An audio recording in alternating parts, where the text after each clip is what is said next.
하루아침에 한 나라가 자국의 핵심 자원이 마치 사치품처럼 폭등하는 상황을 맞이한다고 상상해 보십시오. 전쟁이 선포된 것도 아니었고 자연재해가 일어난 것도 아니었습니다.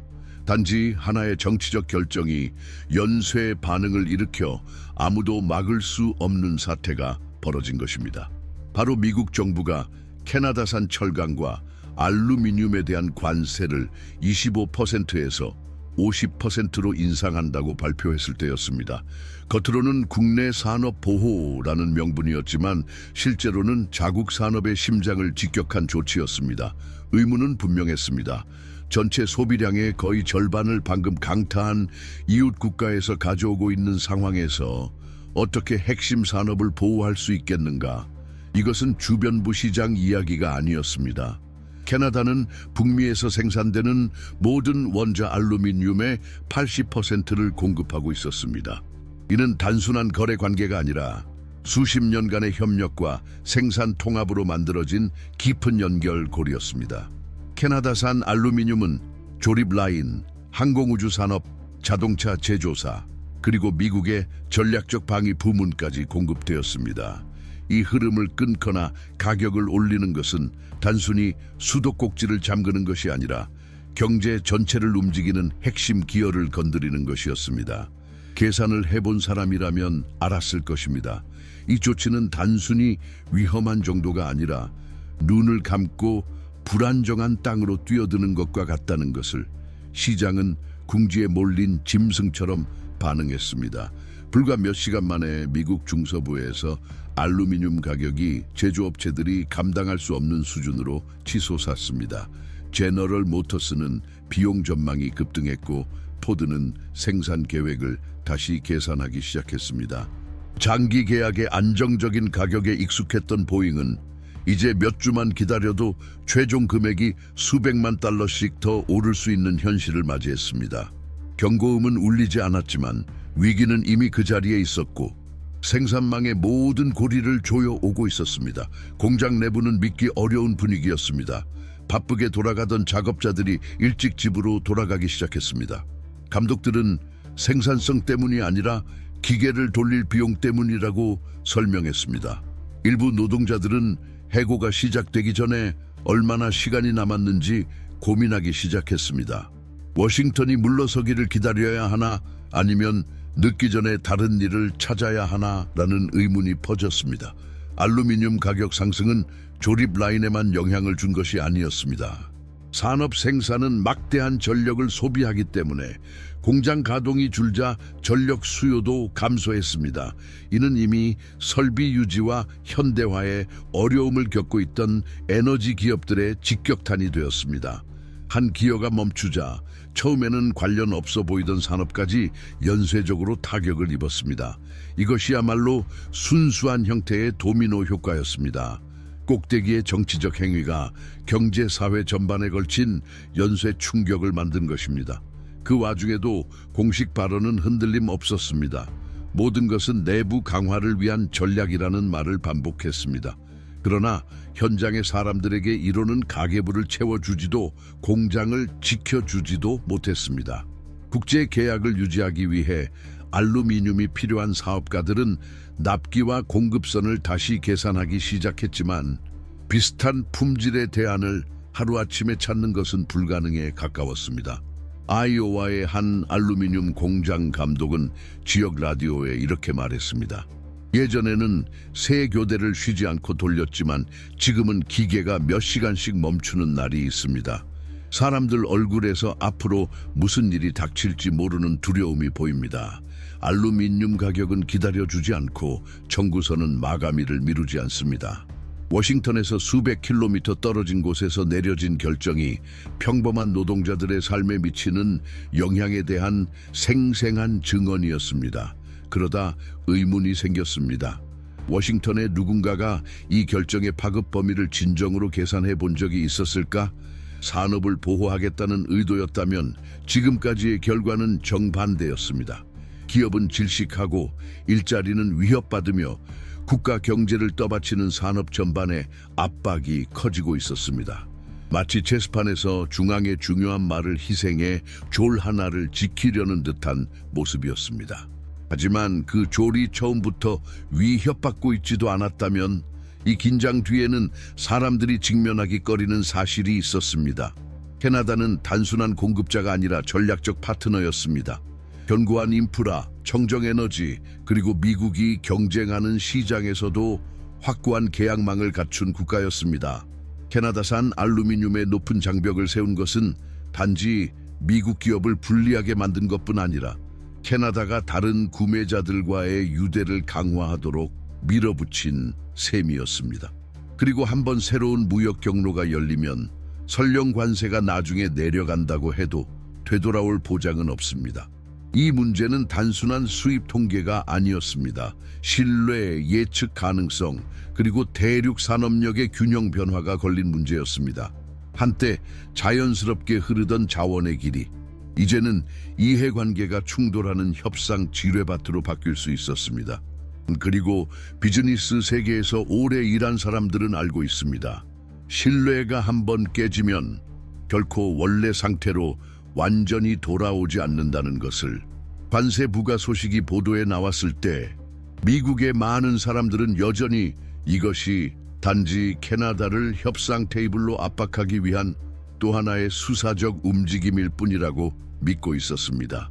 과거에도 정치인들이 강경한 어조를 높였다가 몇 주 뒤 슬그머니 물러선 경우를 수없이 보았기 때문입니다.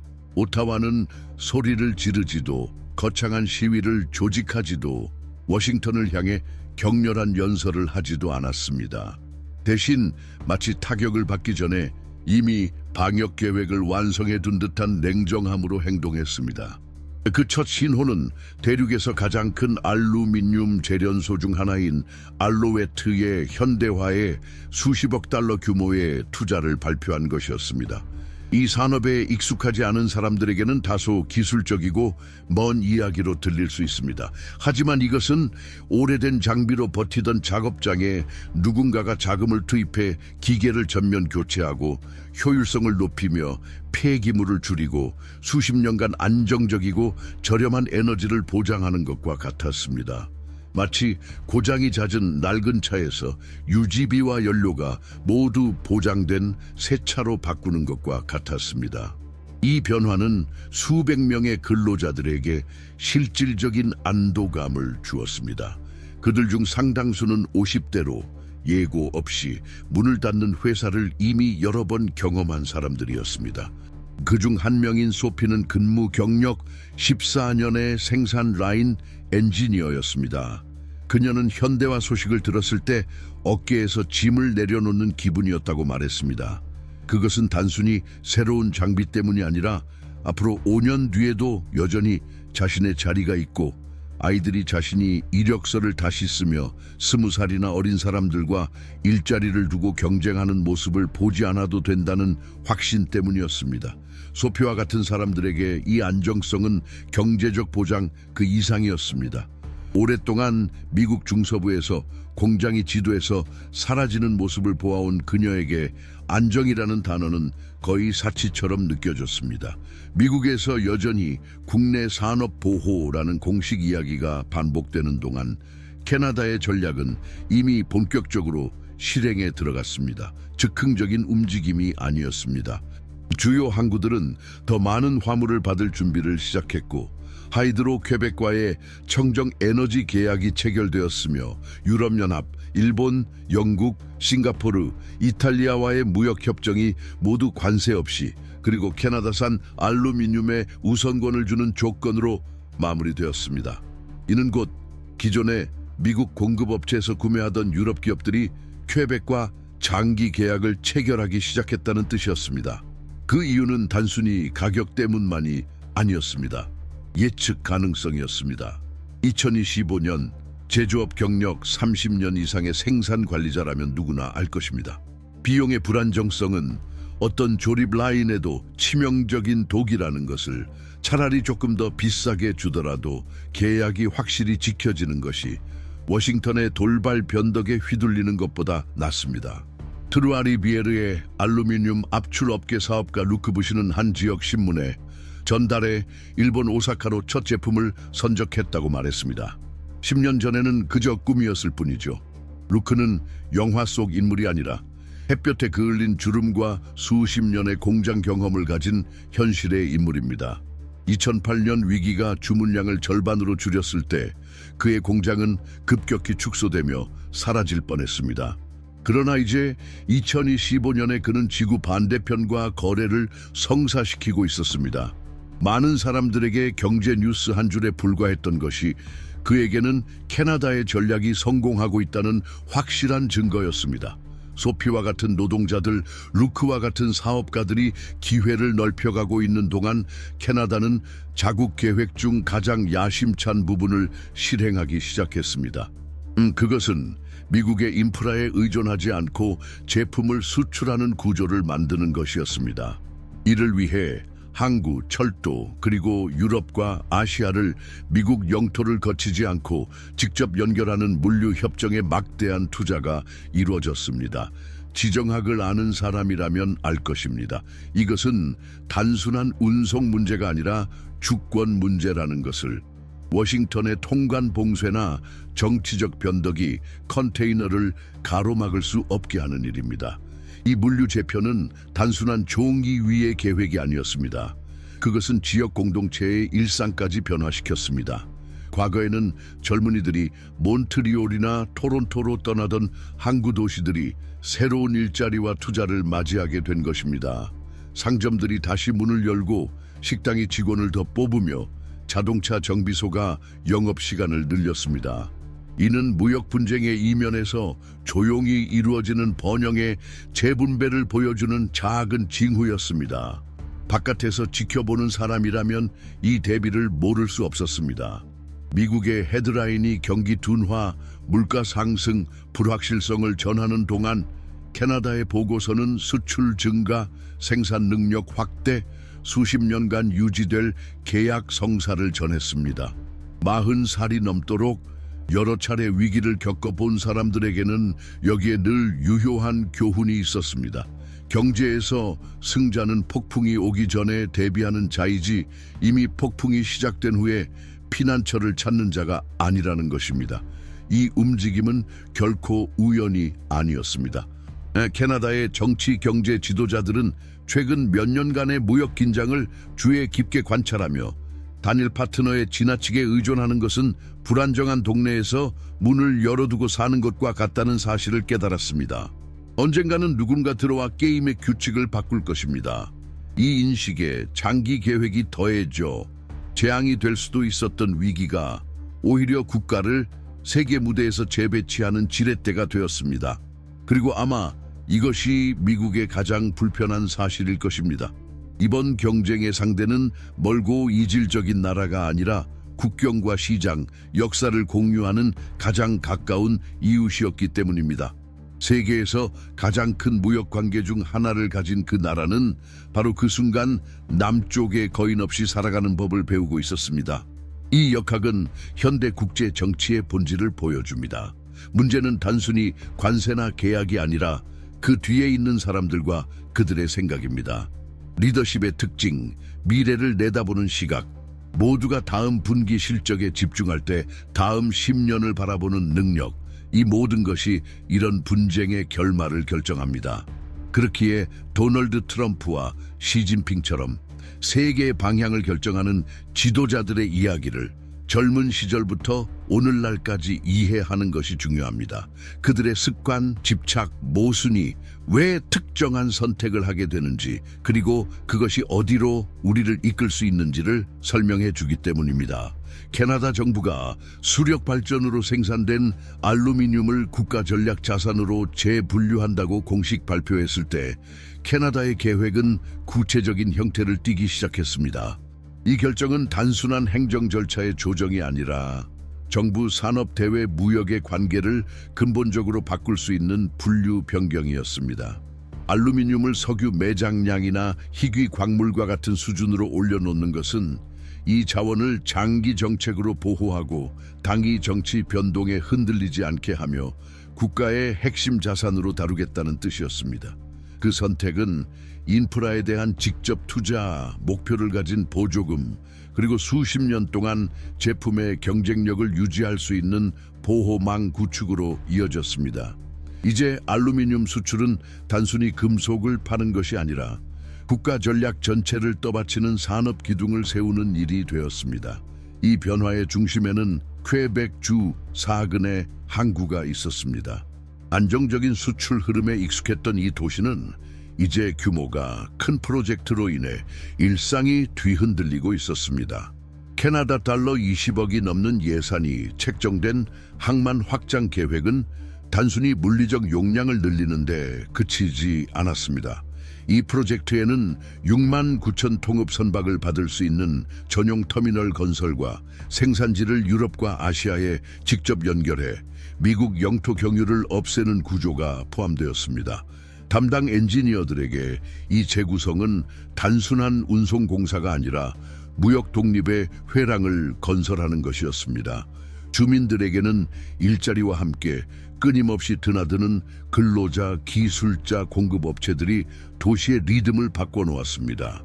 하지만 이 변화의 진짜 범위를 업계 밖 사람들도 알 수 있었을까요?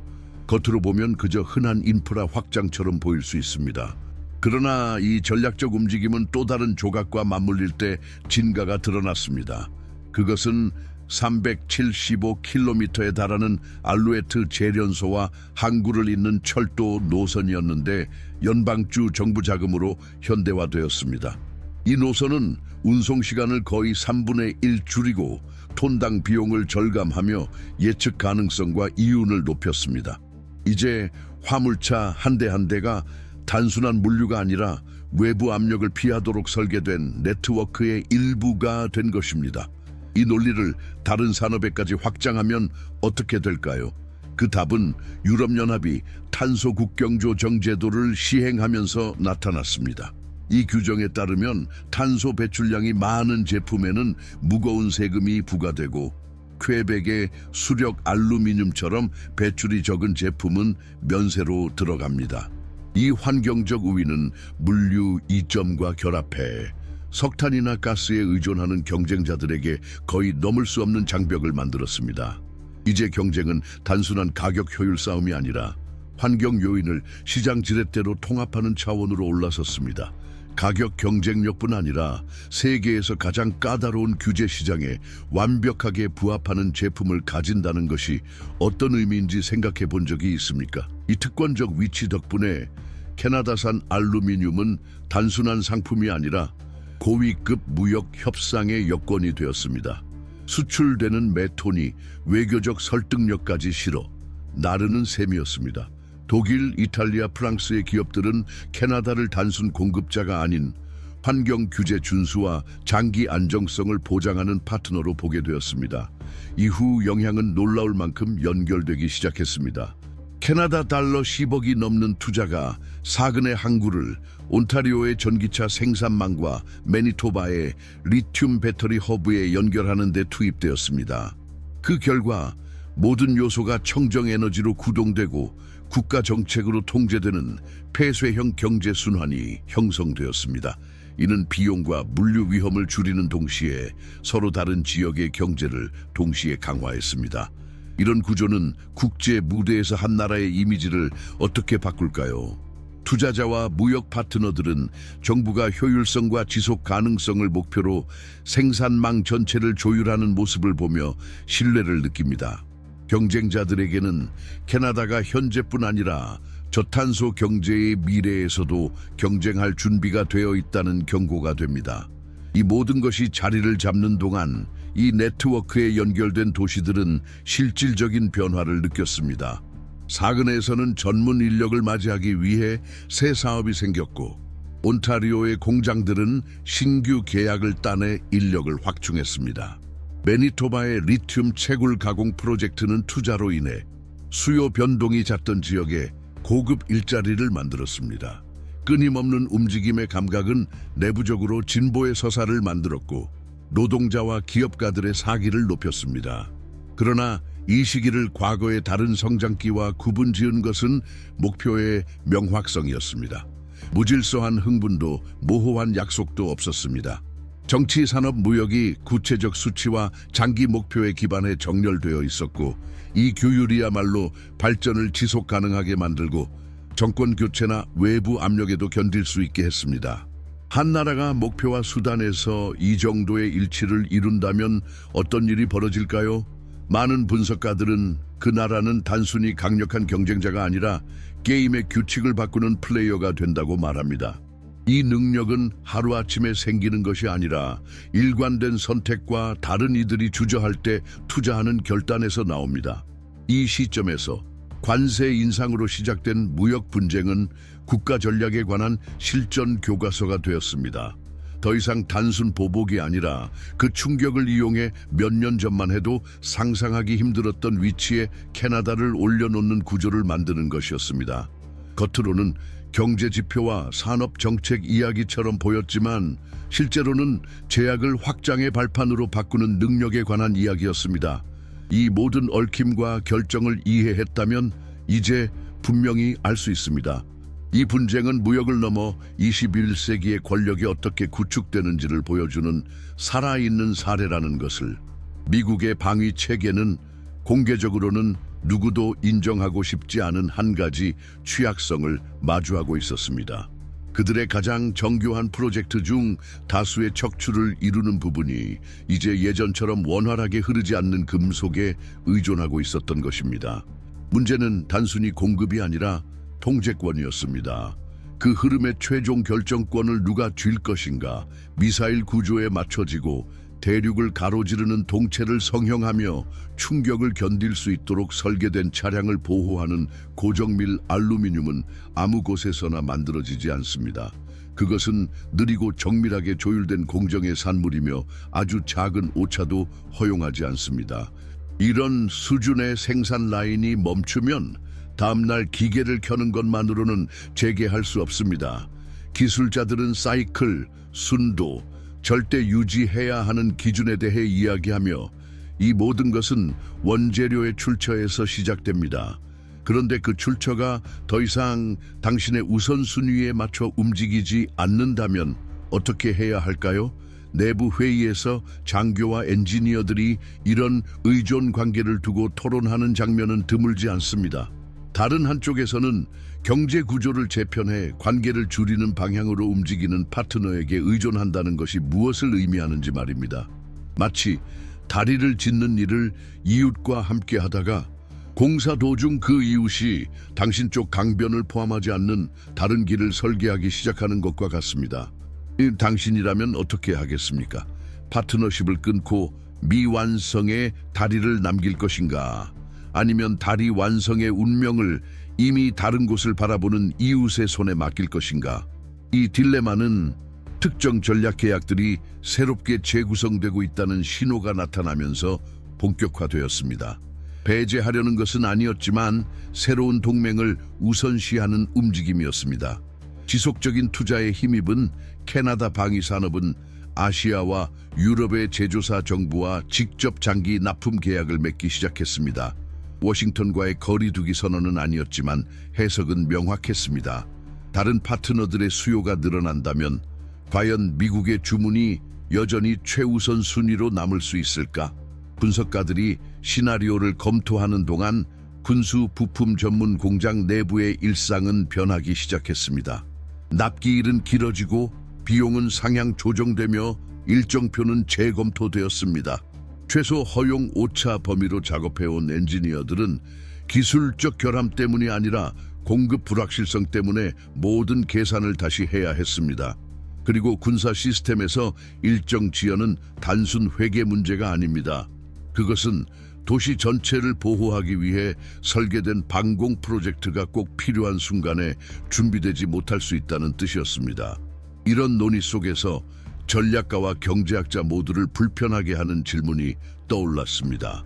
자율성은 어디까지 거래 가능한가? 국가안보의 필수 요소들이 직접적인 통제 범위 밖에 있을 때 안보를 보장할 수 있는가? 동맹이 안정의 기반이라는 의견도 있었지만 더 회의적인 이들은 동맹 역시 시간에 따라 변하며 오늘의 협력이 내일의 협상이 될 수 있다고 지적했습니다. 흥미로운 점은 반대편에서는 서두르지 않는 태도가 보였다는 것입니다. 캐나다의 자세는 시간을 아는 자, 너무 빨리 가는 것이 멈춰 있는 것만큼 위험하다는 것을 아는 자의 모습이었습니다. 프로젝트가 발표되고 계약이 체결되었지만 항상 향후 조정 여지를 남겨두었습니다. 이 유연성은 결코 약점이 아니라 전략적 지능으로 인식되었습니다. 결국 속도를 통제하는 자가 우선순위도 통제하는 법입니다. 이 통제가 더 민감한 분야로 확장된다면 어떻게 될까요? 이 우려는 방위물자 생산에 관여하는 일부 기업들이 고객 포트폴리오를 급격히 다변화하고 있다는 소식이 전해지면서 커졌습니다. 이제는 한두 개의 대형 구매자에 의존하는 것이 아니라 생산을 여러 시장에 분산시키는 방향으로 가고 있었던 것입니다. 실제로 이는 특정 고객, 그중에는 미국 국방부도 포함의 영향력을 줄이는 결과로 이어졌습니다. 산업 현장을 지켜보는 이들에게 이런 변화는 눈에 띄지 않을 수 없습니다.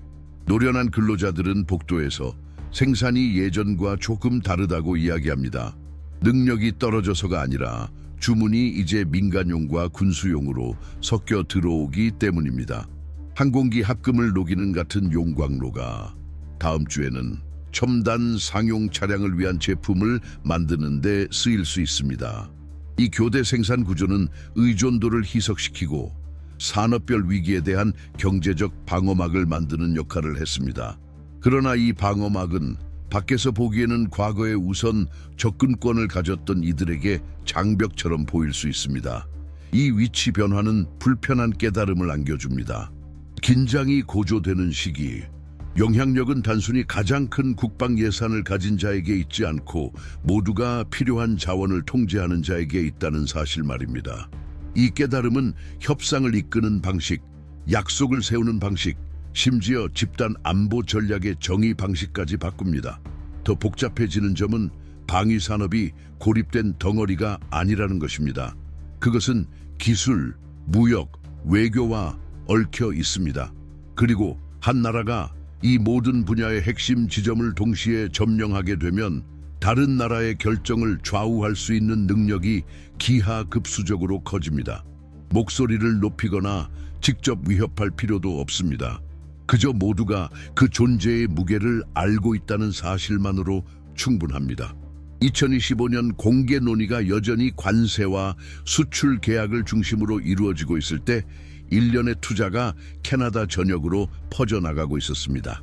과거 전통 산업에 전념했던 산업 단지들이 청정 에너지 기술, 첨단 부품 제조, 전기 모빌리티 응용 연구 기업들을 품기 시작했습니다. 이는 고립된 프로젝트가 아니었습니다. 내부 상호 의존성을 만들고 동시에 외부 취약성을 줄이도록 설계된 네트워크의 일부였습니다. 흥미로운 점은 이 확장이 대규모 정부 발표의 전형적인 패턴을 따르지 않았다는 것입니다. 새로운 생산 거점 중 다수는 수도나 유명 항구에서 먼 중형 도시에 자리 잡았습니다. 그곳은 토지 비용이 낮고 이미 산업 경험이 있는 노동력이 있으며 새 공장의 등장이 단순한 일자리 창출을 넘어 지역사회의 부활을 의미하는 곳이었습니다. 수십 년 동안 거리가 비어가던 동네가 다시 트럭, 노동자, 기술자, 엔지니어로 북적이는 모습을 상상해 보십시오. 이 지리적 선택 뒤에는 명확한 논리가 있었습니다. 생산뿐 아니라 경제 권력 자체를 분산하는 것입니다. 생산 역량을 나누어 배치하는 것은 곧 회복 탄력성을 분산하는 것이기도 합니다. 두세 개의 거대 거점에 의존하면 그곳이 압박 대상이 되거나 물류 병목에 걸릴 위험이 커집니다. 캐나다는 그 대신 작은 중간 규모의 전문 중심지를 여러 곳에 두고 이를 현대적인 교통통신 인프라로 연결했습니다. 이것이 주는 심리적 효과를 생각해 보신 적 있습니까? 젊은 시절 입사했던 공장이 문을 닫고 동네가 활력을 잃는 모습을 지켜본 50대 노동자에게 새로운 생산 라인의 개장은 마치 두 번째 직업 청춘과도 같습니다. 산업 쇠퇴의 이야기를 들으며 자란 청년들에게 가족 곁을 떠나지 않고도 생기는 기회는 인생 계획을 다시 쓸 초대장이 됩니다. 또 하나 주목받기 시작한 점은 혁신과 전통의 결합 방식이었습니다. 새로운 것을 위해 옛 구조물을 허물기보다 많은 시설들이 재활용되었습니다. 재련소나 작업장을 담았던 창고가 산업용 3차원 프린터, 모듈형 배터리 조립 라인, 실험실로 바뀌었습니다. 이 재활용은 경제적 제스처를 넘어 과거 산업사의 토대 위에 미래를 세울 수 있다는 상징적 선언이었습니다. 에너지 분야에서도 변화는 전략적이었습니다. 국내 소비를 넘어 환경 인증을 원하는 해외 산업을 유치하기 위해 재생에너지 생산 능력을 늘렸습니다. 업계 밖 사람들은 잘 모르는 흥미로운 사실이 있습니다. 여러 유럽 기업들이 자사 제품을 저탄소 에너지로 생산된 제품으로 표기하기 위해 캐나다로 핵심 생산 단계를 옮기기 시작했다는 것입니다. 이 결정은 그들에게 자국 내에서 세금 시장 혜택을 주었고 대서양 양쪽 모두에 이익을 주는 선순환을 만들었습니다. 이와 동시에 대학과 연구소에서는 교육 프로그램이 새로운 수요에 맞춰 재설계되었습니다. 기술학교에는 기업 연구실에 견줄 장비가 들어왔고 기업과의 파트너십을 통해 학생들은 졸업 전부터 실제 프로젝트에 참여했습니다. 근데 결과적으로 기술 전환은 기계에서만 일어난 것이 아니라 이 통합된 논리 안에서 성장하는 세대 전체를 형성하고 있었습니다. 물론 이런 빠른 적응 속도에 대한 우려도 있었습니다. 일부 비평가들은 내부 생산이 해외 시장의 인정을 지나치게 의존하면 새로운 취약점이 생길 수 있다고 경고했습니다. 해외 시장의 선호가 바뀌면 일부 구조는 경쟁력을 잃을 수 있다는 것입니다. 이에 대해 기업과 정부는 친환경 기술에 대한 국내 수요를 키우기 시작했습니다. 국민들이 전기차, 태양광 시스템, 저환경 영향 제품을 채택하도록 장려한 것입니다. 이 내부 소비 전략은 추가 효과를 가졌습니다. 수출이 둔화될 때에도 생산 라인을 유지할 수 있게 한 것입니다. 많은 노동자들에게 이 안정성은 미래를 계획할 수 있는 안전과 끊임없는 불안 속에서 살아가는 것의 차이였습니다. 불안정이 당연시되던 지역 사회에서 이 새로운 안정감은 조심스러우면서도 희망적으로 받아들여졌습니다. 이 시스템을 관찰하면 이것이 단순한 산업 정책이 아님이 분명합니다. 이것은 문화적 변화입니다. 한 나라가 자국 영토, 국민의 재능, 해외에서의 국가 이미지를 어떻게 정의할지를 결정하는 과정입니다. 국제 회의장에서만 경쟁력을 쌓는 것이 아니라 사람들이 출근길에 걷는 인도, 미래 기술자를 길러내는 학교, 사업 아이디어를 논의하는 카페에서도 경쟁력이 만들어진다는 것을 인정하는 것입니다. 캐나다는 이 길을 걸으며 세계 무대에서 특이한 위치를 차지하기 시작했습니다. 인구 대국도 아니고 총 수출량 최대국도 아니지만 자원 기술 외교를 하나의 결로 엮는 방식에서 기준점이 되고 있습니다. 그리고 이렇게 짜인 직물은 촘촘할수록 찢기 어렵습니다. 여기서 가장 주목할 부분은 이 네트워크가 하나의 거대한 제스처로 만들어진 것이 아니라는 것입니다. 수백 건의 같은 방향을 향한 결정, 작은 물류 양보, 규제 조정, 표적 보조금, 언론에 잘 드러나지 않는 양자 협정, 이 모두 전략의 무게를 지탱하는 실이 되어 야심찬 구상을 가능하게 했습니다. 아무도 예상하지 못했습니다. 관세와 수출 계약 문제로 시작된 무역 분쟁이 보통은 안보 조약과 정보 협정을 논의하는 회의장으로까지 옮겨갈 것이라는 것을, 그러나 바로 그곳에서 긴장은 새로운 무대를 찾았습니다. 이제 더 이상 단순히 상품을 수출하거나 시장을 개방하는 문제가 아니었습니다. 거의 눈에 띄지 않게 산업 자원이 군사 동맹 감시망 합동 작전에서 협상 카드로 변하는 구도가 형성되고 있었던 것입니다. 이 무대에서는 작은 기술적 세부 사항 하나, 숨겨진 조항 하나가 곧 압박 수단이 될 수 있었습니다. 외교 채널에는 얼마 전까지만 해도 전문가들 사이에서만 쓰이던 용어들이 오가기 시작했습니다. 원산지 통제, 핵심 자재 의존도 같은 표현이 전략적 신뢰와 공동 대응이라는 단어와 나란히 등장했습니다. 이는 논의 위에 보이지 않는 층이 덧씌워진 것과 같았습니다. 이제는 누가 무엇을 생산하는지만 아는 것으로 충분하지 않았습니다. 언제든 원하면 이 흐름을 멈추거나 가속할 수 있는 실질적 역량이 누구에게 있는지를 파악해야 했습니다. 흐름의 속도를 결정하는 자가 경기의 조건도 결정합니다. 이 변화는 외국 대표단들이 수입 할당량이나 관세 면제 협상에만 익숙했던 과거와 달리 군수 생산망, 인증 절차, 물류 중복 체계 같은 주제로 기술 회의를 요청하기 시작하면서 뚜렷해졌습니다. 한 유럽 외교관은 기자에게 이렇게 털어놓았습니다. 금속 합금 표준이나 재련 시 사용한 에너지의 출처 같은 사소해 보이는 부분에 이렇게까지 관심이 쏠린 적은 없었습니다. 그것은 단순한 의심이 아니라 계산이었습니다. 만약 이런 요소들이 단일 공급자의 통제에 있다면 작은 변경 하나로도 전체 산업 부문이 연쇄 타격을 입을 수 있었기 때문입니다. 이 긴장은 물리적 통제에서만 오지 않았습니다. 정보의 지배력에서도 나왔습니다.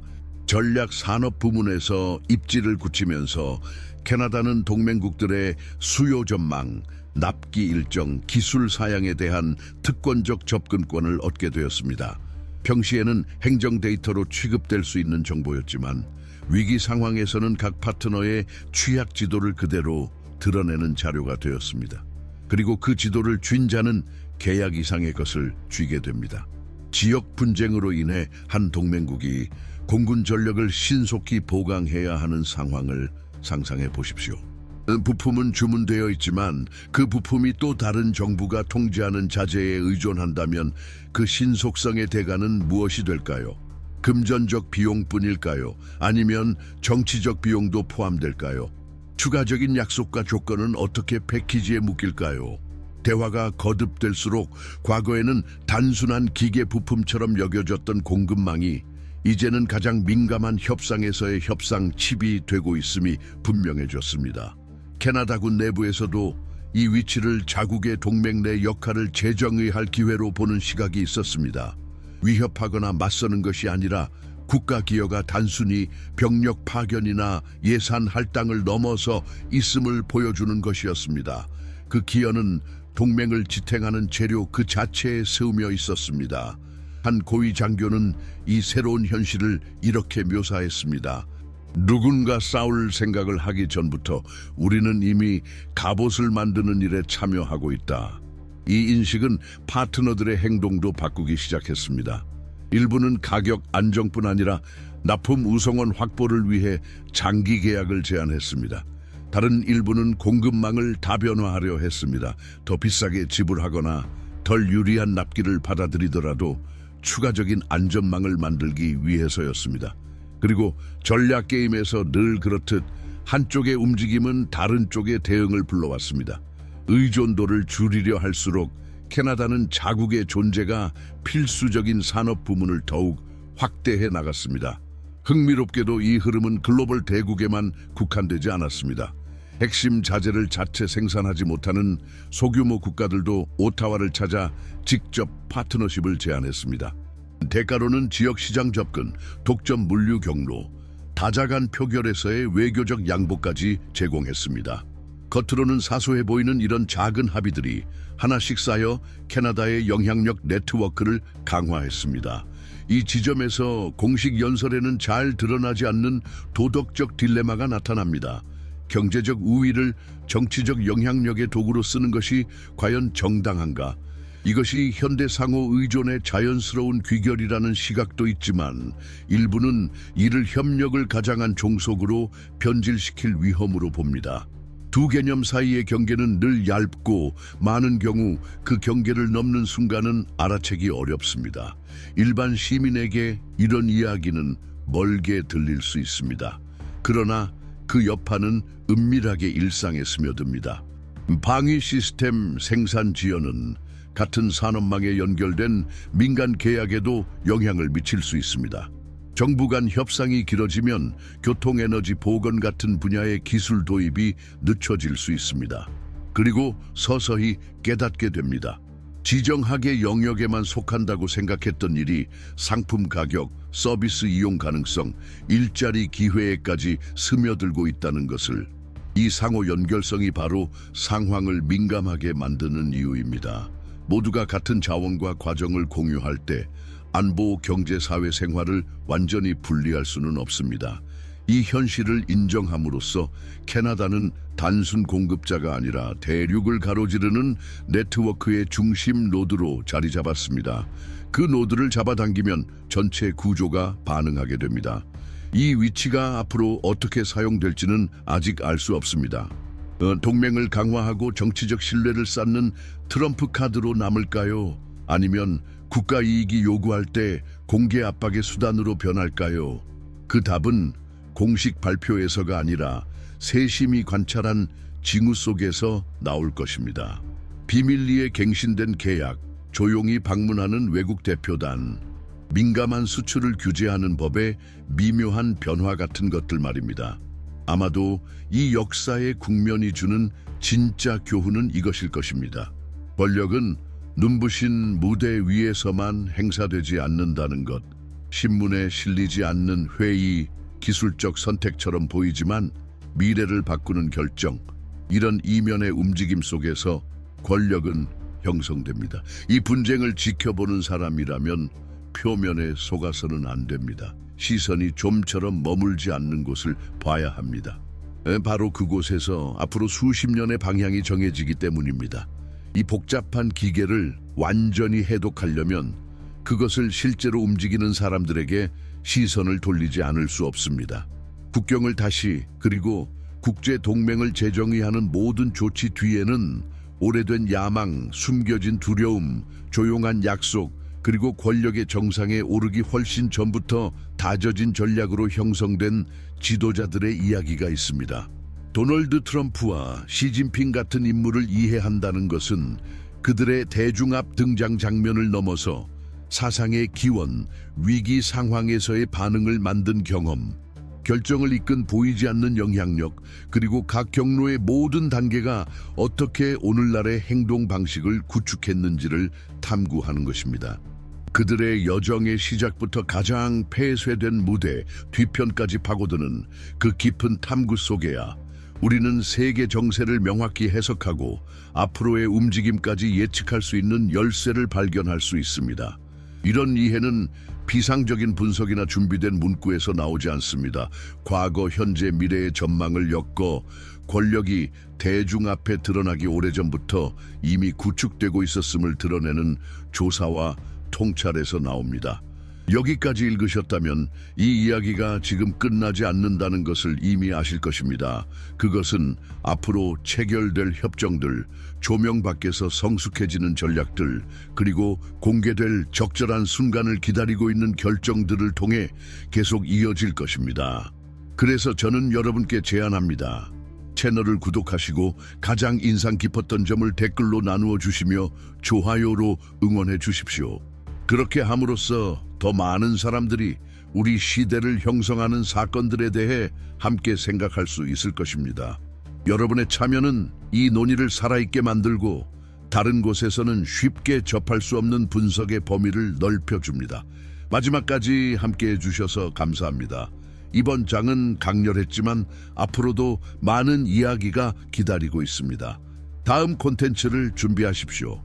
현실 세계와 마찬가지로 말들의 움직임은 멈추지 않으며 종종 그 수 사이의 겉보기, 휴지기 속에서 가장 결정적인 수가 만들어집니다.